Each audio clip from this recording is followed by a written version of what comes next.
saling bertukar gaya dalam selang waktu tertentu dan memenuhi hukum kekekalan momentum. Jenis-jenis tumbukan. Yang pertama, tumbukan lanting sempurna. Tumbukan lanting sempurna terjadi jika energi kinetik sebelum tumbukan sama dengan energi kinetik setelah tumbukan.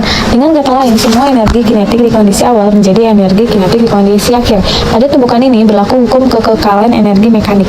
Yang terakhir, ada tumbukan tidak lanting sama sekali. Tumbukan tidak lanting sama sekali terjadi jika energi kinetik berubah saat tumbukan, sehingga membuat benda menyatu dan bergerak bersama setelah tumbukan. Tumbukan ini terjadi apabila salah satu benda memiliki massa dan kecepatan yang jauh lebih besar dibandingkan massa dan kecepatan benda lainnya, sehingga benda lainnya yang bermassa dan berkecepatan kecil akan ikut terbawa.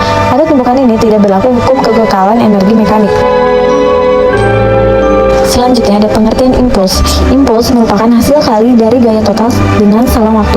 Impuls merupakan besaran vektor yang arahnya sama dengan gaya total itu sendiri. Satuan SI untuk impuls adalah newton per second atau ns. Persamaan impuls dapat dihubungkan dengan tumbukan melalui prinsip dasar fisika, yaitu impuls sama dengan perubahan momentum.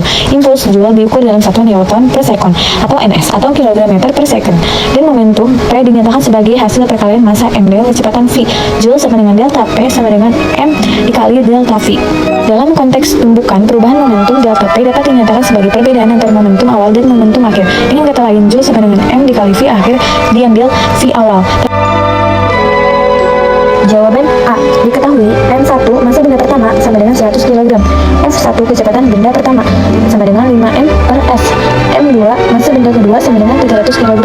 V2 kecepatan benda kedua sama dengan 0 sama dengan M1 V1 ditambah M2 V2 sama dengan M1 V1 ditambah M2 V2 sama dengan 100 dikali 5 ditambah 300 dikali 0 sama dengan 100 dikali dikurang 1 ditambah 300 dikali V2 sama dengan 500 tambah 0 sama dengan min 100 ditambah 300 V2.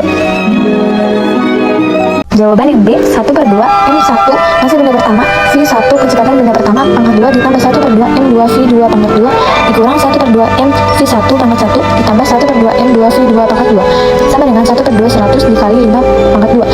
Jawaban yang C, jenis tumbukannya lenting sebagian.